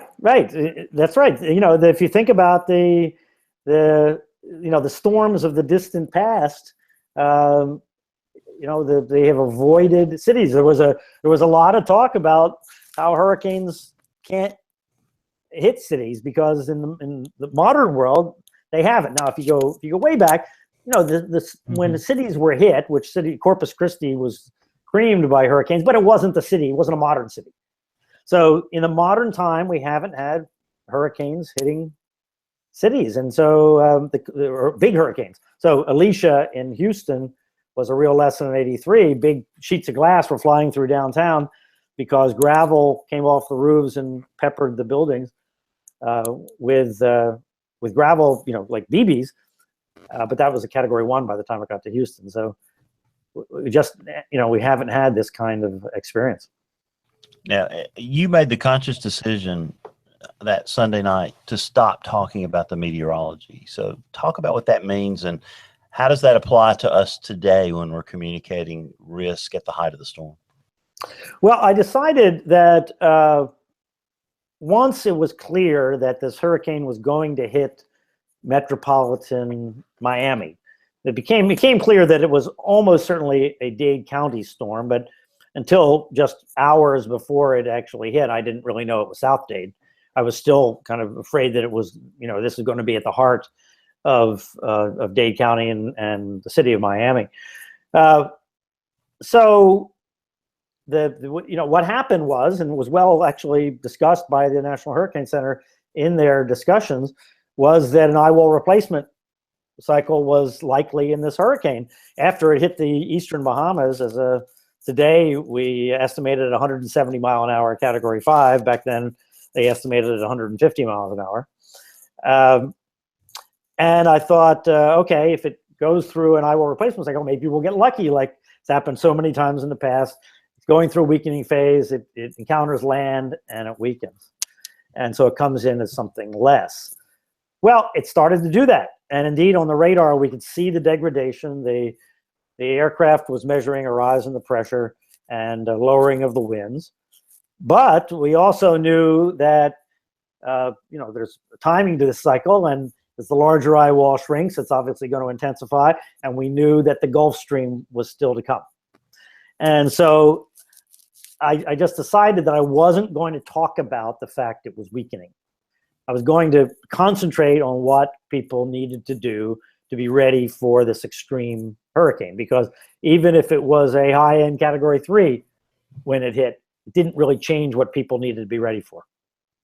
And at that point, I hadn't gotten to the idea of getting the mattress off the bed yet. That came when I saw it. I saw the eye wall shrinking and encountered the Gulf Stream, and all of that happened in just a couple hours before it actually hit. So I made that decision because I thought, I don't know if it's going to re-intensify.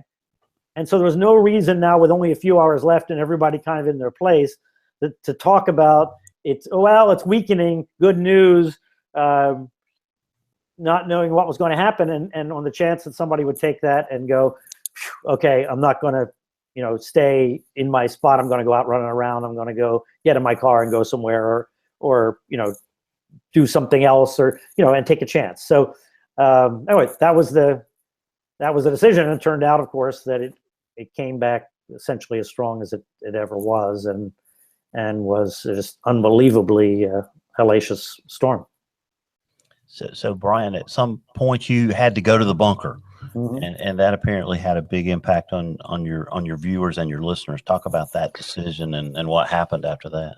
Yeah, the two best decisions I ever made in my life, the two best ideas I ever made, were not part of my hurricane plan. And I had a big hurricane plan, and the station had a big, thick book that the news management had for hurricane operations.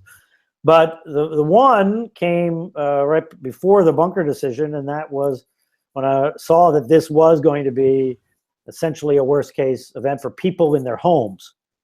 I could see that. I saw by that time that this was going to be South Dade. That meant not so much high-rises, but people in their residential homes. I thought, what can people do in their house after they've kind of done everything, gotten themselves in their hallway, whatever? What can they do? And I remembered back to a book I had read about the 1926 hurricane, where a guy took a mattress off the bed and put his kids in a laundry tub and covered them with a mattress. And that came into my mind, and I said, friends, here's what I want you to do. I want you to get a mattress off the bed and get it ready, and because you may need to get under that mattress and protect yourself and your family, and ride out the storm that way. So that was the first best thing I ever thought of. The next was, as it was getting stronger and stronger, and you could feel the building, this old multi-levels of concrete building, we could feel it moving in downtown Miami, where I knew it wasn't the worst of the wind. And I started looking at the roof above the studio, which was exposed to the outside. The walls were not, but the roof was. And I thought, God, I don't know, something could blow off that roof and this could be bad, but I don't know, I think it's probably okay. But then I got to thinking, if we move, then we might put a good thought in people's minds that we're really taking it seriously. And so that's where the bunker came from. We talked to the studio crew on the air about preparing a place for us to move to. And we set the time at 3:30 in the morning and talked about it all leading up to it for that 45 minutes before then. And then at 3:30, we made the move. And afterward, I can't tell you how many, I don't know, hundreds, thousands of people told me that was what made them leave their family room or their living room and go into the hallway or go into the bathroom or go and get ready. And that was what, that was the thing that, they thought, holy crap, if they're really taking it seriously, that he's not kidding. Right. And so it ended up working. Kim, I think you were going to expand on a point that you noticed from what Brian was saying. Yeah, I'm not sure if he's breaking up a little bit. I hope we still have him. But it's so interesting listening to your discussion about your philosophy. Don't say it's done until you're really sure it's done. I'm not sure if you've heard of this principle before. Have you heard of the precautionary principle? No, I don't know that. So that is what that is. It's a philosophy about risk. It's actually a really important one. What you've hit up on, a violation of this principle is what got those geologists in Italy in trouble a couple of years ago. And our audience may remember there was a lot of hubbub in the scientific community about a lot of geologists who were supposedly being blamed for failing to predict an earthquake, but that's not exactly what happened. They told the people of Italy there'd been many small tremors around L'Aquila, and a lot of people were responding by going out to the street and sleeping outdoors. It's the way that they prepare when they live in these masonry buildings built hundreds, if not 1,000 years ago. And there was one guy who was kind of a nut who wasn't really a credible scientist, and he was predicting a big earthquake was going to come. And it got all these people really worked up. And the geologists, in response to this guy, got on TV, made public pronouncements saying, you can drink wine instead. You have nothing to worry about. And the local law enforcement actually got engaged, and they brought people back inside who had been sheltering outside. And then the earthquake happened that night. And it was thought that many, many people died who wouldn't have died if they had just simply remained outside as they'd wanted to. Now, the question arose, were the geologists really to blame for this? Well, the court found that they kind of were, because they violated the precautionary principle. They said there was no risk when they did not know that. And that's exactly what you're talking about here. You really need to be cautious about saying, "Oh, it's not going to happen," and it's an ethical challenge for all of us who try to communicate about risks of many kinds. It's something that I think is really important, and I'm so glad that you raised that. It sounds like it was very critical in that situation for helping a lot of people to keep that on their radar. Yeah, so I read about this as a philosophy that I had developed before Andrew, and then how that grew after Andrew, as a matter of fact. And I think, by the way, that there's a companion issue that goes with that we really see today. And by the way, I have a column in Capital Weather Gang tomorrow, which I think is going to be a little controversial. Maybe you'll have me back to talk about that. But so we have two, but there are two issues. One is that I think that the way the media works today and the way coverage of hurricanes work is we do tend to oversell the hurricanes quite often. I'm talking about we as a whole media community. Hurricanes tend to be oversold, and the threat tends to be hyped and in some quarters, and that causes a problem that becomes much more difficult to be precautionary, because it kind of sounds like you're hyping it when you're just trying to be precautionary. There's that problem. And then the problem I'm going to talk about in my column tomorrow is the exclusion problem. Is that when, for instance, in the Hurricane Irma situation, which is what my column's about, when it was supposed to go to Miami, by default, it was therefore not going to Naples. And we really have, it's very, very difficult, given the kind of graphics that we use today.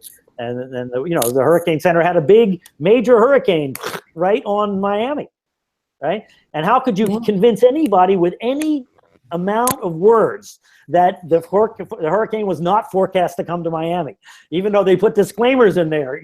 There's errors, there's big errors, there are hundreds of miles and all this stuff, but they had a hurricane right over Miami. You could not possibly convince anybody that was not the forecast, right?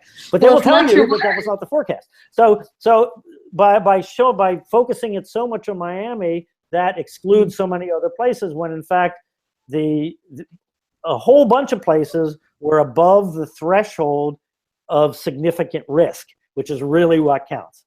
So until we get hurricane discussions to talk about, are we above or not the threshold for where we need to be concerned and need to start preparation, and talk about some kind of risk threshold, it'll never, we'll continue to have this kind of misunderstanding. Yeah, really interesting. You've highlighted that we've almost gone to complete, if you imagine a pendulum where, you emphasize none of the risk all the way to just the worst case scenario, which sort of swung all the way to the other side, and that has its own bevy of problems. Did you happen to see, if not through words, trying to solve this problem through communicating verbally, did you see the visuals that Alan Seals put out in his short video clip that was picked up by Reddit? And he was actually given the Weatherman of the Year from Reddit for his depiction of different tracks that the hurricane could take, not just the Miami scenario, really sort of walking through that. Did you happen to catch that? And no, I didn't see. I know that Alan does wonderful graphics, but I because I was on I was like frantic during these storms. I was on the Weather Channel, and I was writing my posts in the morning and in the evening. And but what I tried to do is, for example, when the hurricane was going to make a turn to the right, and kind of come north, I would not use the spaghetti plots if they could not be used to show a variety of tracks, right? Because and so when it was the UK Met, it was the first model in the spaghetti plots to come left. So when that happened, that showed a kind of bracketing that was representative of this area that was above a risk threshold in terms of odds. So then I was using that to show it, and so I think that because we don't have real good mechanisms for this situation. Thankfully, this doesn't happen very often, where you have different metropolitan areas 100 miles apart that are significantly threatened. Thankfully, it doesn't come very often. But this Irma situation really highlighted some flaws in the system that we use. It just didn't work well, in the situation. It sounds like what you were trying to do is better communicate the uncertainty. And this was a very sensitive forecast. So, that sensitivity really had everything to do with what people were going to do and how they were going to frame the scenario. How early ahead of time do you think you were trying to convey that the west coast of Florida could still get hit more directly? Well, so I try to not forecast where the hurricane is going, and I try and talk about who needs to be concerned and what level of preparation they need to be in. So I started on Irma, see the days all run together, but I think it was the previous Sunday. So it was like a week before it happened. And so I started writing about it every day, and then as I got closer, I wrote twice a day, and then was on the Weather Channel. But my focus, I think that this is where we need to go, and this is what needs to happen. And in my post that you'll see tomorrow, I talk about that. This is what I think weather forecasts should be. They should be preparation forecasts. This is the time scale we have. Preparations need to be done by this time on this current track. If nothing changes, we will have to do this, and so you give people a preparation timetable as opposed to the nuances of the models and the slight changes, because as we saw in Irma and as we generally see, just because the models shift right on one run does not mean they're not going to shift left on the next run. So focusing on specific model runs is often misleading, and being misleading in a situation that people need to prepare in advance is dangerous. So I try and build into any discussion of models or anything else the uncertainty, and often show models in order to show uncertainty, but try to focus more on, okay, this means that preparations need to begin by now, or need to be done by, this changes the preparation time. And the Hurricane Center has been terrific in doing the timing graphic that Dr. Rick Knabb really promoted, and a lot of folks there worked on, which we used extensively, because that really does sell the preparation timetable, right? That's all about the preparation timetable, which is actually the most important thing. So Brian, you think that we should do away with the 5-day cone forecast, right? I do. I'm in favor. I'm in favor of going back to a 3-day cone, so that the cone means prepare. If you're in the cone, or the cone is right on your doorstep, that means prepare. But that doesn't mean I don't think we should make forecasts at 4 and 5 days in advance. But I think that another mechanism, which we could call it a risk area, to borrow the tornado people's term. If you think about it, in tornado world, there are 3 stages of alerts. There's the risk area that has gradations on it, and then there's the watch, and then there's the warning.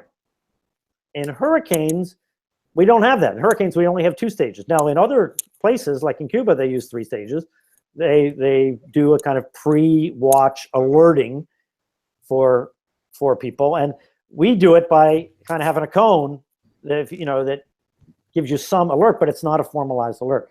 So my thought is to move the cone back to a preparation cone to make it 3 days, but then have the Hurricane Center put up a risk area in the parts of the land that are at risk and in sort of a pre-watch kind of spirit because there's no reason not to give the alerting. We have the science to give the alerting.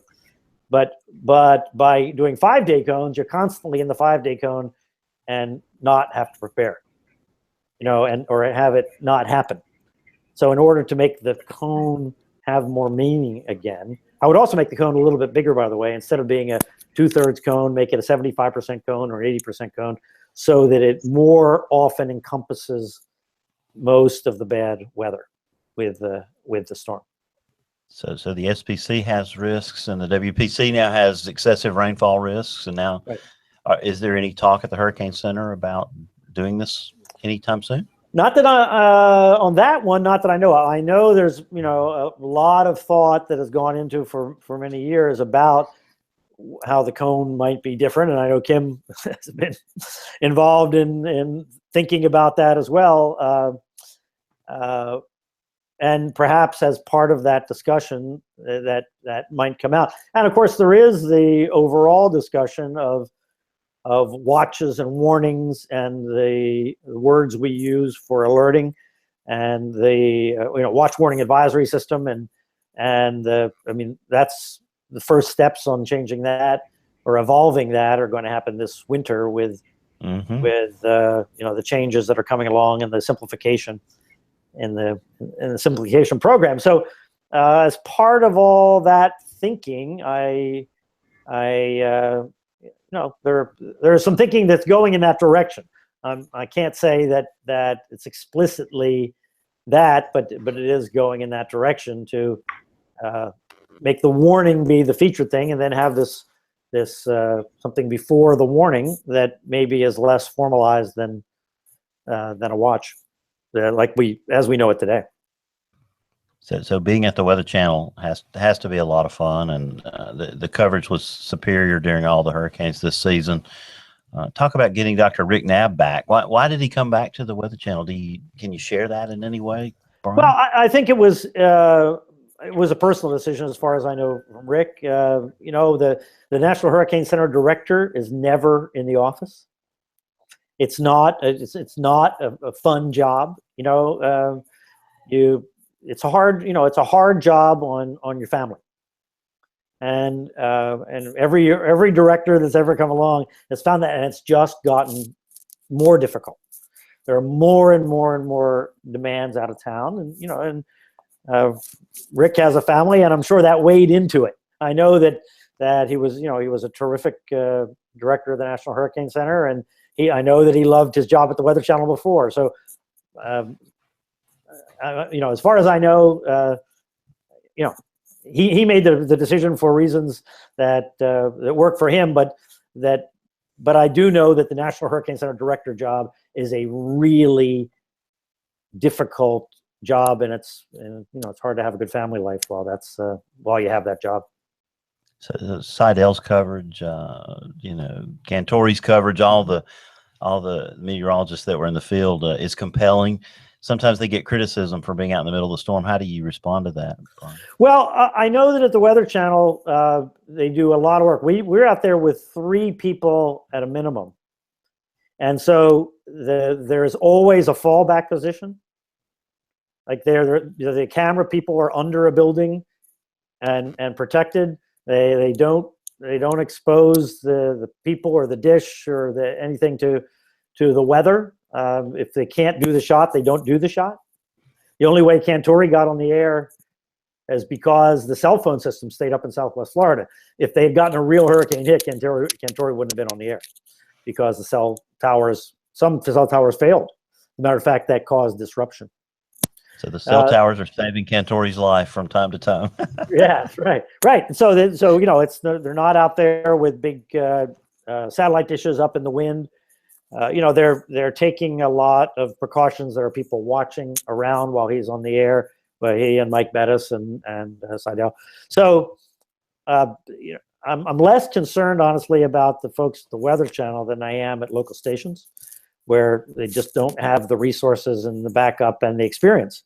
And I'm just very fearful that somebody's going to get hurt because some debris is flying along, or they're in a place where they get trapped by the storm surge, their exit route is flooded, or something bad happens. Because I can tell you that when you're on TV, you're not doing much of anything else. You're not looking around and looking at the data and really understanding the big picture. It's a very, very busy, consuming job, and it's hard when you're in the field in bad weather to keep yourself fully informed. Where we have a team that sets up at the Weather Channel that does nothing but monitor the situation throughout where all those people are. So Bettis had a pretty interesting little close call with what may have been a little tornado behind him there where he was, right? Yeah, so I think what that was, it was something that we saw in Hurricane Andrew that was quite dramatic and did amazing damage to these spin-up vortices. I suspect that's what it was, is that on any given day when the wind is blowing by the house, you can see the leaves spinning on the lee side of the house, right? Because the little vortex sets up there. Well, if the wind is blowing along at 100 miles an hour, that vortex is spinning a little faster, and it becomes quite dramatic. And you might have a little vortex stretching there going on or something to really spin it up. I suspect that's what we saw there, that was some kind of a spin-up vortex due to a shear, something causing shear, whether it's a building or just a downburst or something in the wind flow. I don't think that was a tornado in the sense that we think of them, coming right out of a supercell kind of tornado. But still, it's so in hurricanes in general, those kinds of tornadoes are accounted for in terms of the gusts, right? If the gusts are 20 or 30% faster than the sustained wind, that's generally what those tornadoes, those vortices, contain.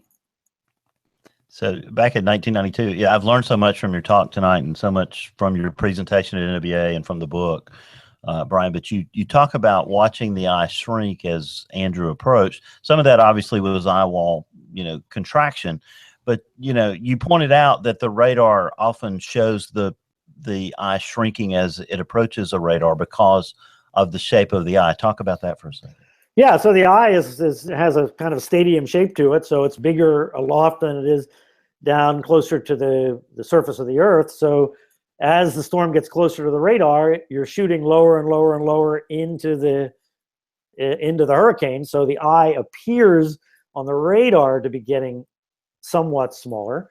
And that was in my mind as that was happening in Andrew. And so I wasn't sure whether it was a radar artifact, because back then we didn't know what the elevation of the radar was. You didn't have the tools that you have. No, all I could see was what you saw on TV. That was all I could see. As a matter of fact, when I tried to figure out how far away the storm was, I would go up to the TV monitor with a piece of paper and say, okay, I know how far it is from Miami to Fort Lauderdale. That's 25 miles. If I take that 25, looks like this is about 60 miles out to the hurricane off of the TV monitor when it was punched up full screen. So, we just didn't have the tools to do any kind of analysis that we have now. So it was more a subjective question in my mind, are we looking at a lower cut, which we definitely were, but to what degree was that responsible for the eye clearly shrinking, and to what degree was it actually shrinking and the storm actually getting stronger as it came close to the coast, and as a matter of fact, both things were happening at the same time. So talk for just a second. The Pandora's box is open, and there's nothing we can do about it now with social media and Facebook and Twitter. But you feel like those companies have some responsibility in. I do. Back in 1992, still, and through most of my time in television. Television operated in the public interest. It was a profitable enough business, and the stations, and there were rules up until 1996. It was that the station had to operate in the public interest, and when I was in news management, we used to have to do with something called ascertainment, where you had to invite people from all different parts of the community, different sub-communities in your city, to tell you what they thought the problems were, and so that you were really part of the fabric of trying to solve the problems of the community. Well, then with the new law in 1996, Communications Act of 1996 it's called, television stations became more like commodities, and companies could buy many more of them and trade them, and they didn't have the financial responsibilities that they used to. It used to be that you had to be able to operate in the public interest even if you had a recession. You didn't have an excuse to not have enough money to operate in the public interest. Well, that went away in 1996. So as that's evolved, and now many television stations operate on fairly slim budgets, and the companies that own them are highly leveraged companies, and they just don't have extra resources to put into these things. The companies in our society that have that are Facebook and Google. They're the communications companies. They're the big, rich communications companies. And the point I make in the book is that they, I think, have a critical role in helping the message, the official messages from the National Weather Service, from emergency management, to be widely distributed so that media and individuals can get these messages directly from the official sources. Because in this world where there's thousands of opinions, some informed and many uninformed, I think that official information it's important that rises above. So not that you don't look at whatever information you want to look at, but that you know what your government is saying. You know what your mayor is saying. You know for your county. And if you're in a small county, your county's not getting on television if the big city's threatened. There's just not enough time in that. And even getting for the big city, like in Miami where I live, city of Miami Beach has a Category 5 emergency operations center, and they have all kinds of information that they would like to get out if a hurricane is threatening Miami Beach. Miami Beach is only 90,000 people out of 5 million that the TV stations serve. So that message isn't getting out in any kind of efficient way. So anyway, Facebook, in my mind, Facebook and Google are the entities that can solve that. And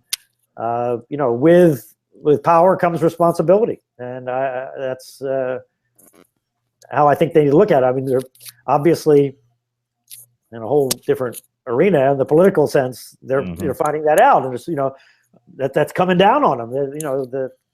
That people are saying, look, if you're going to assume this kind of role in our society, then you're going to have some responsibility, and you're going to have to step up. And there's signs that they're beginning to think that way, but I don't see those signs yet about emergencies. And just to kind of piggyback on something you just said there, going back to that Sunday morning in 1992, it seems like in the book that you felt like that the local governmental agencies in Florida weren't getting their message heard at that point as well as they should have. Well, there was nobody. It was not a mature system. And there was nobody really but Dr. Bob Sheets, who was, beyond steadfast and incredible through the storm. But, to really be a governmental leader. The guy who was the mayor of Dade County at the time was a guy named Stephen Clark, and they didn't have a system really where he would gather the information and be the face of the county, and so that didn't work. Emergency management was in a building that the media really couldn't hang out in. It was this bunkery building built for civil defense, and then it turns out that their phone system didn't work. It was so overloaded with incoming calls they couldn't make outgoing calls, so they were kind of out of the loop in terms of our ability to communicate with them. So there was this void, which didn't surprise me, but and I was kind of ready for but I wanted to be sure was indeed going to happen if we had a big hurricane, and just trying to play out the scenario of who was going to say, okay, here's what we need to do now. Was somebody going to step up to talk to folks that needed to understand what the forecast implied for their actions? And nobody was doing it, so I just decided that, I had been studying this for 2.5 years. As much as I knew about it, more about it than anybody I knew to call up and ask, except for maybe Bob Sheets and maybe somebody in emergency management that I didn't know. So I decided that I was going to do the best I could and try to say I don't know if I don't know, and if I did know, then give what advice was what I thought was best. So much we could continue talking about. You've been awesome to come to us all the way from New York tonight, and it's getting late where you are there, Brian. I don't know what you have to do tomorrow, but can you stick around for just another minute? Sure. Well, let's talk about Weather Roundup. We're recording the show on Monday night, October the 2nd, and some interesting weather. Rick, just to the north of you out there in the plains. Yeah, some supercells and spring-looking storms up in Kansas this evening. I think a tornado watch up there earlier, and some big hail. So yeah, seeing some definite fall thunderstorms, severe thunderstorm activity. I don't think we're going to get that intensity of storms this far south, but we do have a front coming through over the next couple of days, and then it's going to kind of go back north and come back. So we're going to get a couple of frontal passages, and we need some more rain, and we need to get rid of these upper 80 temperatures, in my opinion. So we'll get rid of those and be back in the 70s for highs, and it could stay like that all year as far as I'm concerned. Yeah, we were thinking the same thing here in Birmingham, Alabama today, Brian Peters. We like a little easterly wedge occasionally in the fall, don't we? Oh, did I lose Brian? Absolutely. I was checking to make sure I wasn't muted. Yeah, today was a beautiful day. We had a cloudy, cool easterly breeze, highs in the 70s. Brian, I never had a chance to look, but we had a nice sunset when the moisture sort of thinned out a little bit at late afternoon, and I think it's going to be warm and dry here the rest of the week. So, Aubrey, how about you? Can you talk? Or are you? No, Aubrey can't talk. It's just terrible. We can see her, but we can't hear her. So. We can't have email segments. So Brian, what are you thinking on the hurricane tropical side here? Looks like a little mischief might spin up over the next week. Yeah, so I was talking about this as Maria wound down. Actually, that we saw this Central American gyre look like it was going to set up. It was pretty well forecast, and when that happens, and you have a trough, kind of a full latitude trough. Dipping down into the Gulf, it can pull up some kind of disturbance of some kind, and very, very hard to time and forecast those things, because it's usually a tropical wave, and the gyre and the trough all have to kind of come together just right. But it happens in October quite often, and the European model has been indicating that something's going to come up. The GFS is a little less interested in it, but they both generally show a disturbance coming up from the Caribbean up toward the Gulf over the weekend. We'll see how significant it is. There's going to be shear with that trough, so it really depends on where it develops. Well, the hits just keep on coming. Kim, any interesting weather going on out there across the fruited plain that you want to talk about? Other than what Rick discussed, I mean, it's been lovely actually delving into fall a little bit here. I know a lot of my colleagues and I this morning when we got into work, we're all talking about how we've been preparing all of our fall stuff. That first wave of actual season change hit us, and I know we're in for a little bit more warmth for the next couple of days, but I'm really looking forward to the cool off like Rick is. Absolutely. Well, we come to that time of the show where we go around the big digital mahogany table and gather some picks of the week. I hadn't warned you about that, Brian, so I'm sure you can come up with one off the top of your head. I'm sure you can think about what one of my picks is going to be. I'll let you borrow it if you'd like. Rick Smith, how about you on the right side of the screen, on my screen here at least? What's your pick of the week? Well, we've talked a lot on the show about Weather Ready Nation and Weather Ready Nation ambassadors, and we got most of the weather podcasts to be Weather Ready Nation ambassadors this past spring. Well, there's a new program that Doug Hildebrand and others have come up with, this Weather Ready Nation Ambassadors of Excellence, where every WFO across the country has nominated a particular ambassador that has really gone above and beyond. And so my pick is actually it's a ArcGIS map from NOAA and the Weather Service put together, where you can go and look at all those different ambassadors of excellence. Pay particular attention to number 75 when you get to look at the map. It's a very special ambassador of excellence. Outstanding. Well, we can't wait to go see. You'll see Bill Murray's picture there. Oh my goodness! For what? That's all I'm going to say. I've said too much. So. Well, we love that program. We love what Doug is doing, and I think we learned in Birmingham in 11, Kim, that there are a lot of weather ambassadors, and they are critical in helping us communicate to our communities. Yeah, absolutely. It was amazing to me just how many people there were who went to very extraordinary lengths to protect their families and their communities. And there's just this enormous, incredible mass of people in our country who are very attentive and want to do the best they can. It's really amazing. Well, a lot of heroes have emerged in places like Houston and in Texas and in the Keys. And Rick, talk about next week's show, because you've been instrumental in putting next week's show together. Yeah, I'm excited about next week. We're going to have continuing the hurricane theme, and we're going to have an Irma show and a Harvey show coming up. But the Irma show, really excited about Matt Moreland, who was the meteorologist in charge at the Key West office. He's since moved on to San Diego. Had nothing to do with the hurricane. He was on the way out anyway. He just didn't get out quick enough. So we're going to have him on, and we're going to have, I don't know, we're working on a couple of others, but we're also going to have Jonathan Kurtz from our office, one of our forecasters, who was one of many Weather Service people who was deployed to work somewhere else during all these hurricanes.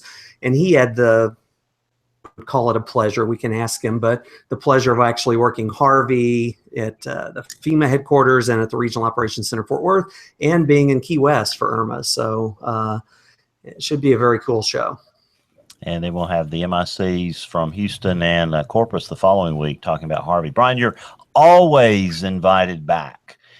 You have a standing invite anytime. We love watching you on the Weather Channel. We'd like to see less of you during hurricane season. Well, thank you, Bill. I appreciate it. I love your show here. So I just wanted to say that, the book, I wrote the book because it was the 25th anniversary of Andrew this year, and it's better to put out a book on the 25th anniversary than the 26th. So anyway, that's what. But I really wanted the lessons that I learned and that came out of Andrew, which were so many that we live with today. The discussion you were having with Leslie earlier about the building code, that came out of Andrew, and the emergency management system we have today came out of Andrew, and the crappy insurance system we have today came out of Andrew. So, we really still in many ways live with that. But anyway, I wanted so many of the things that I learned and that we learned as a television station and as a community in South Florida to be remembered. So I hope that anybody that's interested in hurricanes and how we deal with them even today will appreciate the book. But then we had this, unbelievable hurricane season and these events this year, and I guess my hope and my message is that there is so much to learn about from what we went through, and all the good, the bad, and the ugly here. I mean, the good was, as you all were saying, I mean, the Weather Service performance was just astoundingly spectacular, and I can't say enough about all my interactions with everybody in the local offices and the Hurricane Center. It was just incredible. But I do feel like that they're handicapped, and you'll see in my article tomorrow, I think they're handicapped by the communication system, that the forecasters have in their mind, they have an idea, but that idea is not getting into the public's mind. So I hope that, and this is, I know Kim thinks about this all the time, is how can we change the conduit and revise the system that we use to communicate these thoughts and notions of risk, so that what the forecasters in Miami are thinking and their understanding of the risk for a city or a population, whatever, is communicated through these techniques to the public, because once again, these hurricanes showed that it's not efficient, it's not working, it's not as good as I think it can be, and as good as we deserve it to be, and as they deserve it to be, as good as the forecasters deserve it to be, because they don't get credit for the quality of forecasts that they're turning out. And I hope we can fix that. I was moved by the coverage of John Tui Morales, a good friend of ours, someone who's been on the show several times from Miami. Watching some of his local coverage, particularly that early Sunday morning as Irma made her move into Florida, especially when he, kind of backtracked and said, "I may have underplayed what's happening in Miami, my friends." I thought his messaging was humble and direct and almost like your friend was talking to you at that point. And I thought about the great Hurricane Center directors, from Grady Norton on, that have been there, this sort of pantheon of, these hurricane experts. You're one of those, Brian. They're almost hurricane prophets. And it's amazing when you see that in action. Yeah, so John was a good friend of mine. He did a wonderful, wonderful job for South Florida. On my station, he has my old job, actually, as chief meteorologist at WTVJ. I was very proud of what he did and they did during the Irma coverage. But being honest, and being ready to say what I said just a moment ago is not correct. Exactly. I did that. There was a time I did that I'm trying to remember which storm it was, where I said, I think it was, I know what it was. It was on the southwest coast, where the question was, were we going to get a strong west wind on the back end of the storm? And finally, we got some radar data. I think was it radar data or some kind of data? And I said, no, it's not going to happen. I said, okay, my concern for the storm surge coming into Naples is now drastically less than what we've been talking about, because the backside of the storm has evaporated.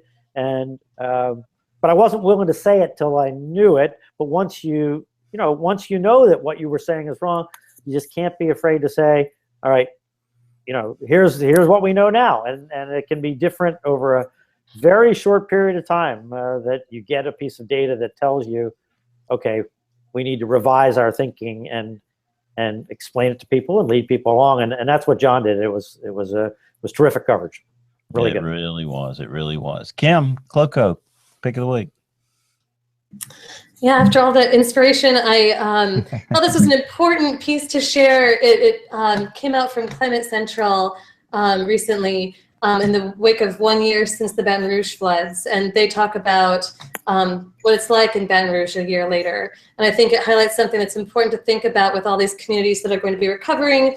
Our earlier guest talked about that a little bit for Harvey and how Houston is going to recover. One of her concerns was if people were going to be able to rebuild and if there'd be blight. So she was focusing on some of the built infrastructure concerns. This article talks about another issue that's arisen there, and that's mental health and emotional health. And it turns out that rates of mental health issues have skyrocketed for those populations. And there have been some programs in that first year to help people to cope with these enormous changes in their lives. And some of those are going away now. So it's, I think, an important article to talk a little bit about how important hope is in recovery and reconstruction. It's something I'm very concerned about with Maria and the peoples of Puerto Rico. Are they going to not just have the immediate needs met, and that's something that our first guest also talked about, how we're sort of starting to meet some immediate needs, but no one is really yet talking about how we're going to build that power infrastructure, and that's what they all need to know they're going to have jobs in the future and have something to call home there. So I'm looking to that as the next conversation. This piece, I think, starts to highlight why some of those kinds of longer term visionary pieces of rebuilding are important. Outstanding. Anything to add, Brian, about Maria? Well, yeah, so just to add to what Kim said, there's a microcosm of that going on in the Florida Keys, because a whole way of life was wiped out by Irma in the Florida Keys, in that the affordable housing for people either that went to the Keys to kind of get away from it all and were living sort of day to day, or they're service workers and they work in hotels or restaurants in the Keys. A lot of that housing, because Key West is so expensive, they lived north of Key West, and that was where the Keys were so devastated. So it's hard to picture how the society is going to re-evolve there, and how will it ever be the same, or will it evolve into a different, some kind of different version of life, and the way people interact and the way people live. It's still unknown at this time how that's going to happen, just like it's unknown in Puerto Rico. They're setting up in Florida for hundreds of thousands of maybe 100,000, I think was the number I saw, school children to come to Florida to be educated, because the parents can't take care of them and their schools aren't there in Puerto Rico. So Florida is a logical place for them, where they have relatives, and maybe New York City as well. So, how that's going to change Florida, how that's going to change Puerto Rico, all remains to be seen. For just as an example, after Andrew, for 2 years, it still looked like the hurricane happened yesterday in some parts of South Dade. It took that long, really, to begin to turn the corner, and it took 5 to 10 years, really, for the parts that were worst hit to really get back to where you didn't have the reminder of the hurricane. So there's no way in those neighborhoods in Houston that it's going to be fast. And in 1992, Dade County was flooded with insurance money after Andrew. There will not be a flood of insurance money after Harvey. And of course, there won't be in Puerto Rico either. So, and in Florida, many people now don't have insurance. It's too expensive. So it's a different world, and it's not it's not good. Thankfully, Florida is not going to have the big insurance hit that that happened in Houston, or the potential insurance hit, depending on how all that plays out. Rick, you were going to share something for Aubrey there. So if our viewers can click over to Aubrey's imagery, she's sharing something there from Brad Panovich. Rick? Yeah, Aubrey and I were watching on Twitter here, and Brad Panovich, our good friend from the show, when Brian, you were talking about, maybe limiting the cone to 3 days, so that means it's time to act. Well, Brad was trying something out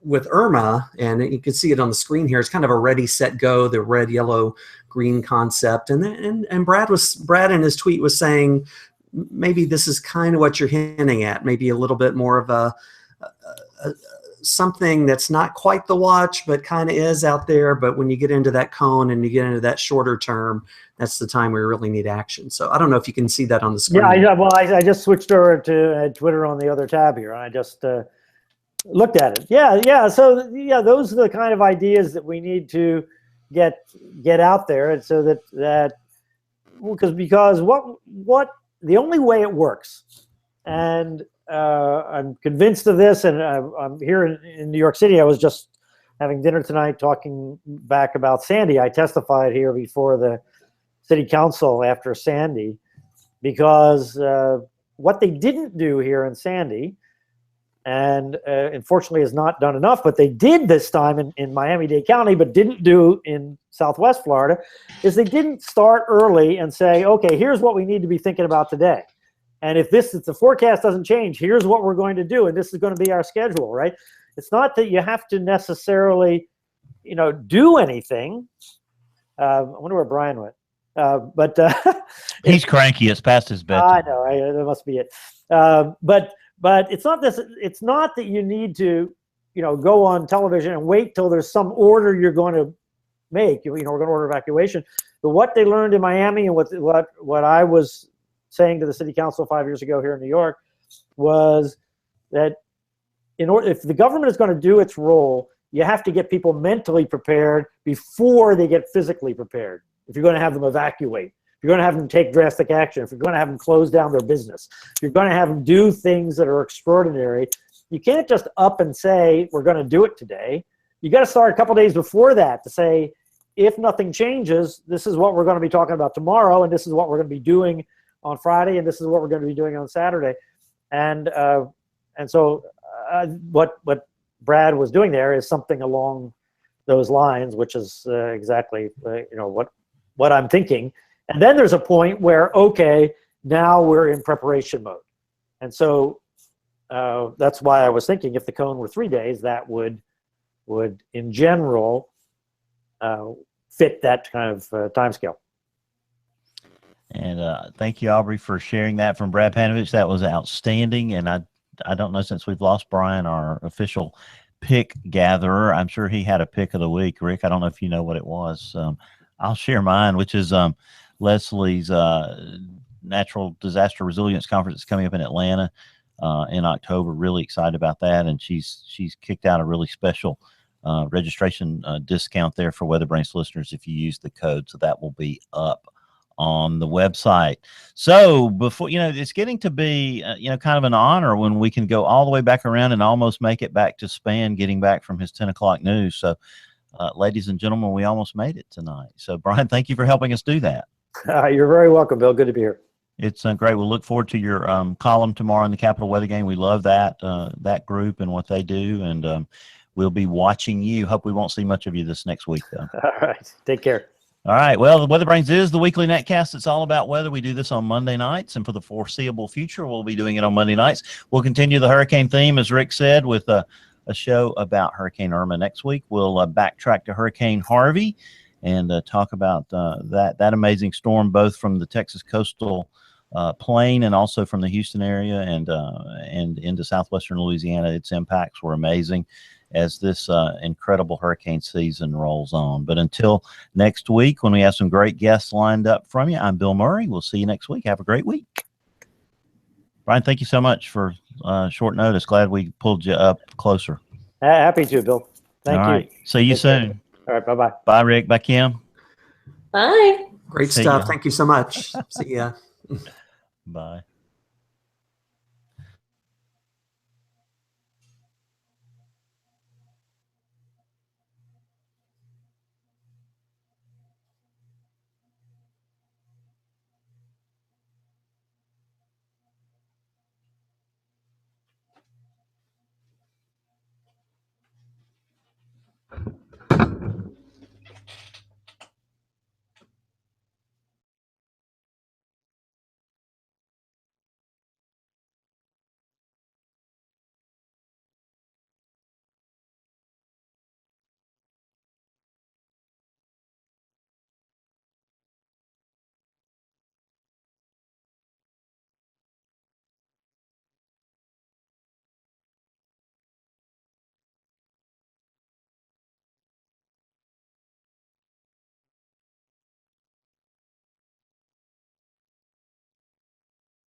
Ooh.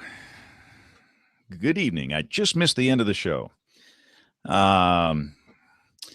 Great having Brian Norcross on. I can't wait to listen to this. You know, one of the problems I have with the show here is the fact that I am working, and a lot of us have the same problem. A lot of us work the night shift, Aubrey and Kevin, and we have to go take care of business. They pay us to do things here, and accordingly, I can't always hear the show. So every week I listen to the audio version, the podcast version, which is really good because I drive to schools every day. Like tomorrow I got a long drive, so I can't wait to hear Brian's interview, the part that I didn't hear. But fun show tonight. Thanks to all for watching and listening. Goodness, what a day this has been. We live in interesting times, don't we? It's a tough day. So you guys have a great week. We'll see you all next Monday night. Have a great week and God bless. Bye-bye.